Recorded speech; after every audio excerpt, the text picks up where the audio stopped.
So, I know all of you through your applications, but not by face, so why don't you all introduce yourselves?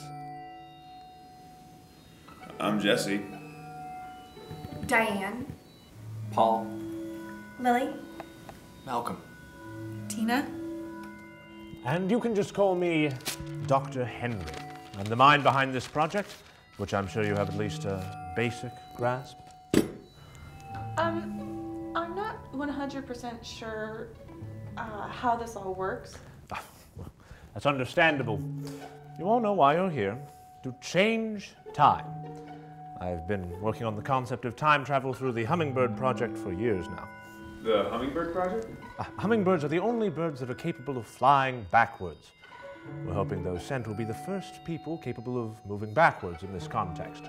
For a while, we've been figuring out how to do this without duplicating you in the two time periods, and how to do it without making you, well, explode. Thankfully, we've sorted all that out. What we'll be doing is sending the candidates through a machine.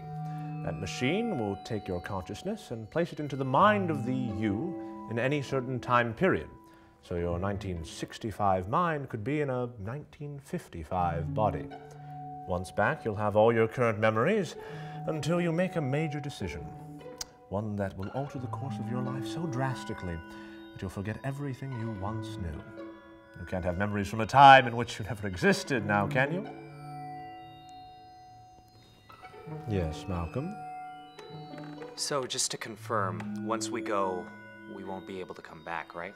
That is correct, which is why we selected you 6. Through our application process, we found that you're all so dedicated to what you want to change that you will be all right with never returning to your present lives. So, when can we go? Unfortunately, there have been some changes. What changes? We can only send 2 of you. What? I apologize if we're having trouble with the machines and we don't want to overload it. It's for your own safety. All I ask is that you wait here while we make our decision. This is bullshit! Well, Malcolm, let's hope we see enough in you to send you back.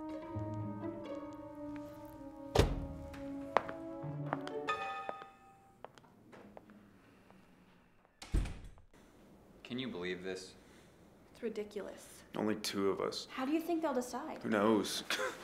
Maybe they'll just pull names out of a hat.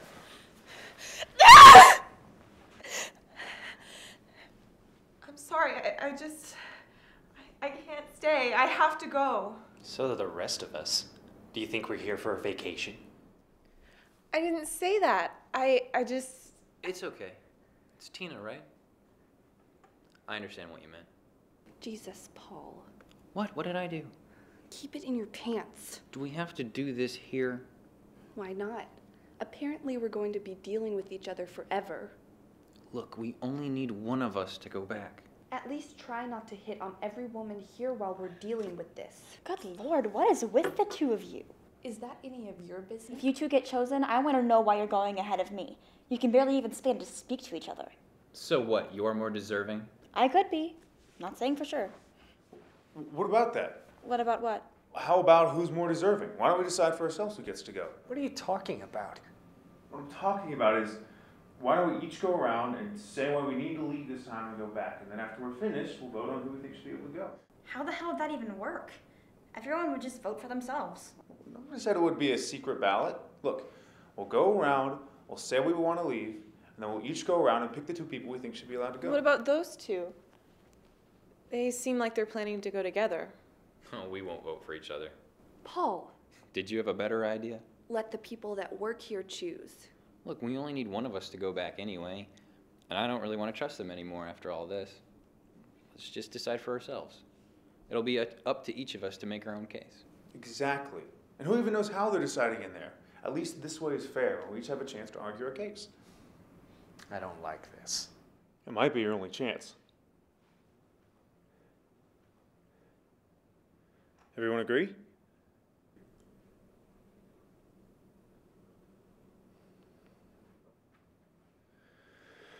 Okay, Who wants to go first?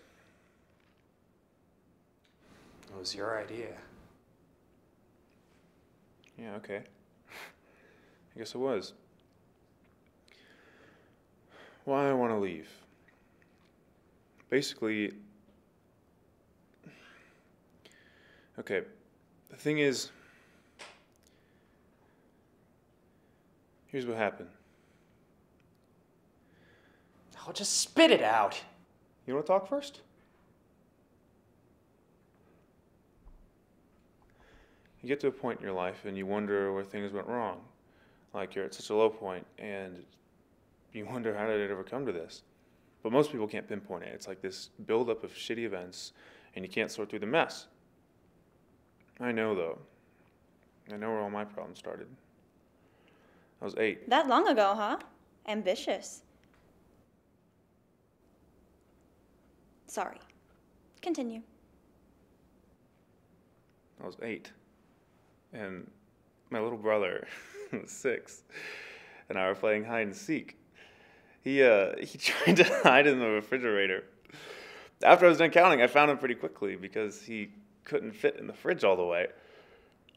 Thinking it'd be funny, I tried to close it on him, which didn't work initially. I mean, he was laughing. I was laughing.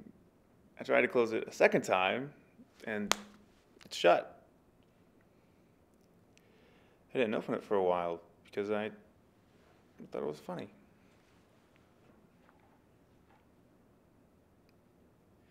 He suffocated. I was still laughing when I finally opened the door. I'm sorry. What did that do to you? What do you mean? How did it ruin your life? Do you really have to ask? It seems pretty obvious. Lift up your sleeve. Go to hell. What's going on? I saw you scratching yourself in the hallways, trying to control your shakes. Lift up your sleeve.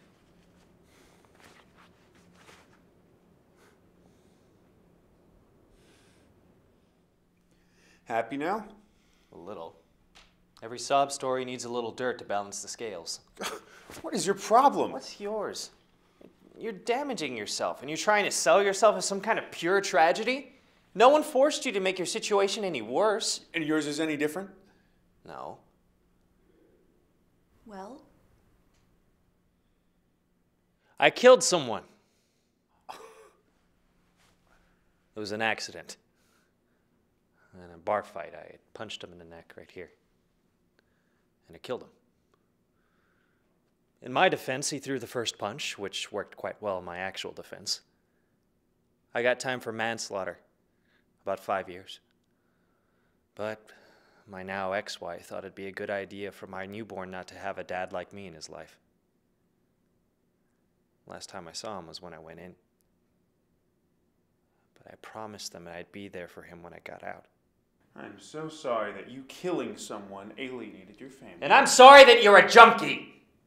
I hope that if you do get to go back, your 8-year-old self doesn't suffer through withdrawals. Can we move on? What, do you want to talk now? We could go together. We got married 7 years ago. We were very much in love. How sweet. Can someone talk without being interrupted? It wasn't until about the 5th year of marriage that the cracks started to show. What a nice way to put it. Okay, fine. I cheated everyone, and I enjoyed it.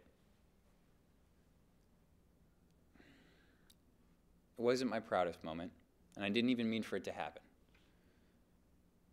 I told her what happened, we went to counseling, we talked it through, and I thought, after all the damage that I had done, we could begin to move on. He thought wrong. I loved him and he loved me, but I just couldn't forget about what happened. He was with another person. He laughed and kissed and put his hands with his damn wedding ring on some other woman. How do you get that out of your head? Yeah, and how'd you do that again? I cheated on him. Which made it okay for me again. And we've been doing that for a few years now. How? deep down we still love each other. We're just too similar. We can't let this end. We're beyond damaged. We think that the only solution is for us to never have met each other. One of us is going to crack soon. And I'm afraid for what will happen when we do. I liked your story better. You guys just want out of a marriage? Get a divorce. Divorce doesn't end the relationship. Would you like to talk now? You think you two had it hard? Let's hear yours. I didn't get to cheat on my husband because he left while I was pregnant with his kid. Oh, and you want to leave and go back so you can never meet him. Don't be stupid. I don't care that much about him. Then what?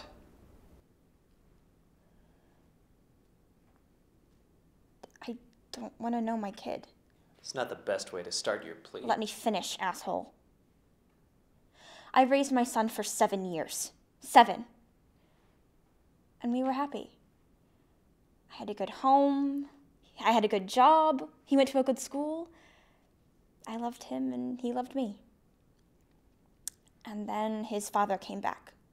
Just started showing up at our house. And when I told him to never come back, my son started to resent me. He's so young. He can't understand.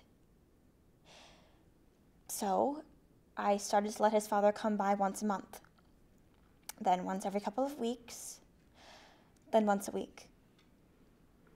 I just wanted to make Sam, that's my son's name, Sam.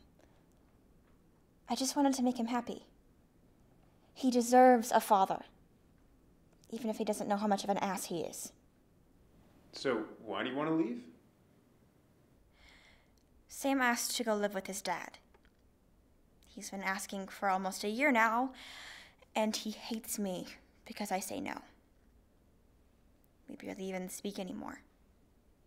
He won't understand, no matter how hard I try to explain it to him. He's gonna hate me forever. And I can't live with that. I'm sorry, but I feel like me wanting to see my kid against her trying to abandon hers wins out. Shut up. Shut up. This is an open forum. I can say what I want, you quiet weirdo. Are you going to speak for longer than a second to tell us why you're here?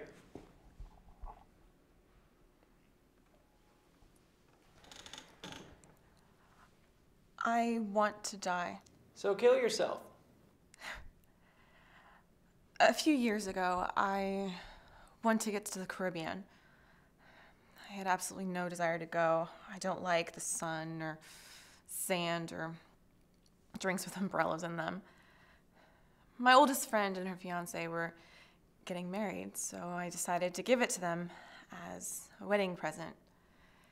They could take them on their honeymoon or something. They thanked me over and over and over again. Thanks, Tina. You're the best. We'll take pictures. She even called me right before they went to the airport to thank me one last time. That plane crashed, didn't it? I remember when that happened. I want to go back and go on that trip. Why won't you go back and have nobody go on that trip? I don't deserve all of you have reasons to keep living this life, this time, right now. You can overcome what you're going through. I can't because of who I am. I am the most pointless existence that has ever been lived. I don't love anybody, never have. Don't have any family. Even if I went back to my actual birth date, I can't change who I am. I just want to give someone who will make something out of life a chance to keep living.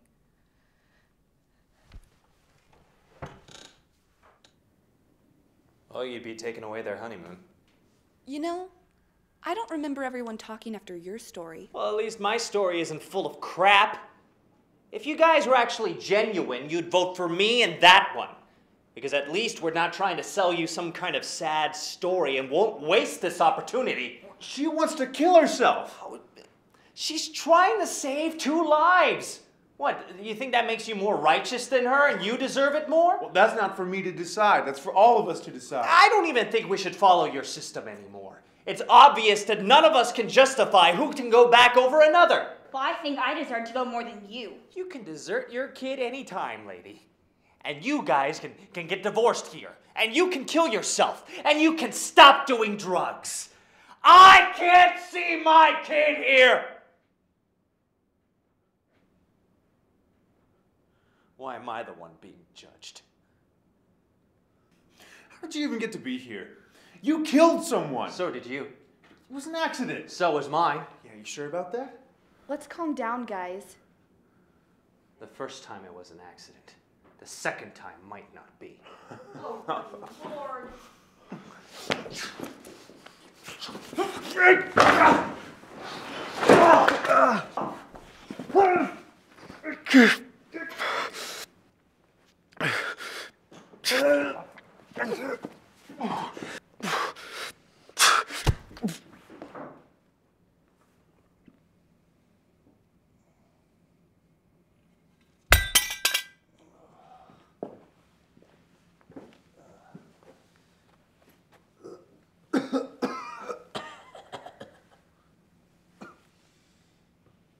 You have to be one of the ones who goes. If you go, none of this will have happened. You have to tell them what happened. The door's locked. Let me do it. Oh, you think I can't open a door? Why is the door locked? How would I know? Doc! Doc, we need some help in here!